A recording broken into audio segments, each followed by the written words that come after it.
কেমন হয় যদি 35 দিনের মধ্যে নিজেদের বাগানে এরকম অনেকগুলো ধুন্দুল পাওয়া যায়? তবে সেটি একদমই কঠিন কিছু নয়। কিছু টিপস আর কিছু প্রয়োজনীয় পরিচর্যার মাধ্যমে খুব সহজে আমার মতো আপনাদের বাগানেও এরকম ধুন্দুল চাষ করতে পারবেন। আর এটি কিভাবে সম্ভব হবে সেটি জানতে হলে অবশ্যই মূল ভিডিওটি না টেনে সম্পূর্ণ ভিডিওটি দেখতে হবে।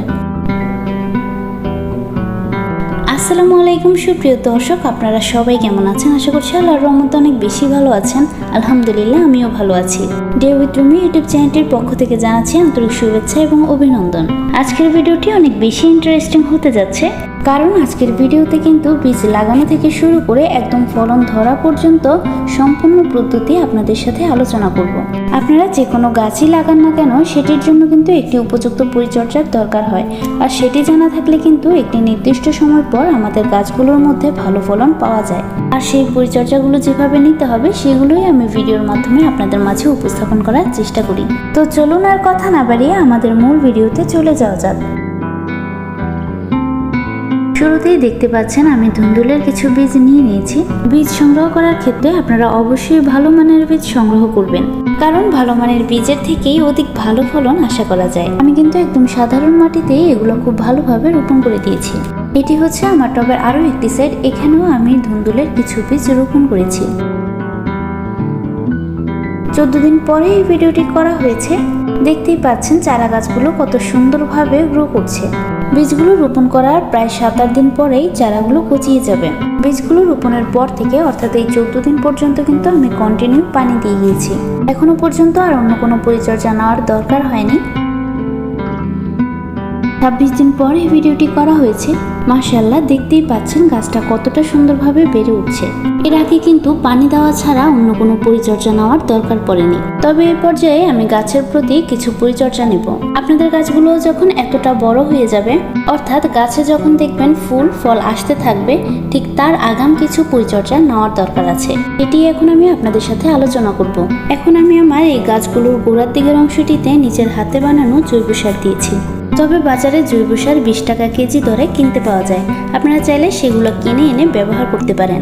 এই জৈব সারে রয়েছে নাইট্রোজেন, ফসফরাস, অ্যামোনিয়া, জিঙ্ক, সীসা, কপার সহ আরো অনেক উপাদান, যেগুলো আমাদের এই গাছটিকে সম্পূর্ণ পুষ্টি দিয়ে বৃদ্ধি করতে অনেক বেশি সহায়তা করবে। তাই আমি আমার প্রস্তুতকৃত মাটিগুলো এই গাছটির জন্য ব্যবহার করব। আর তাছাড়া আপনাদের সংগ্রহে যদি জৈব সার না থাকে বা যারা জৈব সার ব্যবহার করতে চান না কিন্তু রাসায়নিক সার ব্যবহার করতে যাচ্ছেন, তাদের উদ্দেশ্যে বলছি, আপনারা চাইলে রাসায়নিক সার হিসেবে টিএসপি, ফুরাডান, ইউরিয়া, পটাশ এবং গাছের মধ্যে দ্রুত ফল আনার জন্য থিওমিন ভিটামিনও ব্যবহার করতে পারেন। এই সারগুলো গাছের গোড়ার অংশ ফাঁকা রেখে টবের চারপাশে ব্যবহার করতে পারেন। তবে এই গাছটির মধ্যে ফুল আসার আগেই এই প্রস্তুতিগুলো নিয়ে নেবেন, তাতে আপনাদের গাছগুলোর মধ্যে অধিক বেশি ফলন পাবেন। 37 দিন পর এই ভিডিওটি করা হয়েছে। দেখতেই পাচ্ছেন আমার এই গাছের মধ্যে কত সুন্দরভাবে ফুল চলে আসছে। আর ফুলের সাথে সাথে কিন্তু আপনারা ফলগুলো লক্ষ্য করুন, অনেক ছোট বড় মাঝারি টাইপের অনেকগুলো ধুন্দুল ধরে আছে। সাধারণত এই গাছগুলো মাচাঙে যাওয়ার পর অধিক বেশি ফলন হয়। তবে আমার এই গাছটির মধ্যে দেখুন, গাছটি এখনো পর্যন্ত মাচাঙে পৌঁছায়নি, তার মধ্যেই ছোট বড় করে ফল ধরতে কিন্তু ইতিমধ্যেই শুরু করে দিয়েছে। আমার ছাদ বাগানে একটি নয় আরো অনেকগুলো ধুন্দুল গাছ রয়েছে। এই পর্যায়ে কিন্তু আমার অন্য কোনো পরিচর্যা নেওয়ার আর দরকার পড়েনি।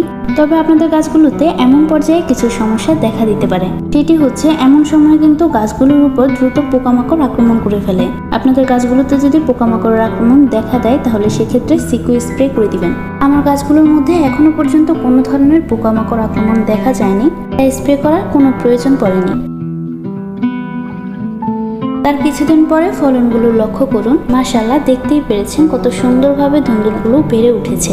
ধুন্দুলগুলো আমার ছাদ বাগানে এরকম ছোট বড় মাঝারি আকারে একের পর এক হতেই থাকে। তবে গাছ বেড়ে কিছু কিছু ধুন্দুল একদম কিনারার অংশে চলে যায়, যেগুলো আর ভিডিওতে আনা পসিবল হয় না। তবুও আপনাদের জন্য যতটা সম্ভব হয়েছে আমি আমার ভিডিওতে ধারণ করার চেষ্টা করেছি। আমি মূলত আমার গাছগুলোর প্রতি এমনই পরিচর্যা নিয়ে থাকি। এই পরিচর্যার ফলে কিরকম ফলন হয় সেগুলো তো আপনারা দেখতেই পাচ্ছেন। আজকের জন্য আমি এই ধুন্দুলগুলো উঠিয়ে নিব। আজকে এই ধুন্দুলগুলো উঠানো হয়েছে। এছাড়া আরো অনেক ধুন্দুল রয়েছে যেগুলো আসলে আর এখন নিব না, পরবর্তীতে নেওয়া হবে। আজকে সাধারণত এগুলো ধুন্দুলই উঠিয়েছি। আর তাছাড়া আমি আপনাদেরকে ভিডিওর শুরুতে ভালো মানের বীজ সংগ্রহ করার কথা বলেছিলাম। আমি সাধারণত একবার যদি নার্সারি থেকে কোনো সবজির বীজ কিনে আনি তাহলে তার পরবর্তীতে আর কোনোভাবেই নার্সারি থেকে কিনি না। তার জন্য আপনারা এই ভিডিওটি লক্ষ্য করুন।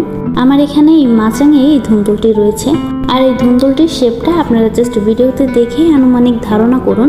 এই ধুন্দুলটির আকার কিন্তু অনেক বেশি, আর এটি কিন্তু আমি বীজ সংগ্রহ করার জন্য রেখে দিয়েছি। এই একটি মাত্র ধুন্দুল থেকেই কিন্তু আমি অনেকগুলো বীজ পেয়ে যাব, তার জন্য আলাদা করে আমাকে আর নার্সারি থেকে কিনতে হবে না। এই ধুন্দুলটিকে আমি গাছে রেখে খুব ভালোভাবে শুকিয়ে নিব, যার কারণে আমি পরবর্তীতে অনেকগুলো বীজ পেয়ে যাব। তো আমি বীজ যেভাবে সংগ্রহ করি সেটিও আপনাদের সাথে শেয়ার করে দিলাম। আমার এই ভিডিওটি যদি আপনার কাছে ভালো লেগে থাকে তাহলে অবশ্যই আমার চ্যানেলটিকে সাবস্ক্রাইব করে আমার সাথে যুক্ত হয়ে যাবেন। পরবর্তীতে অন্য কোনো ভিডিও নিয়ে হাজির হয়ে যাব। ততদিন পর্যন্ত সবাই খুব ভালো থাকবেন, সুস্থ থাকবেন। আল্লাহ হাফেজ।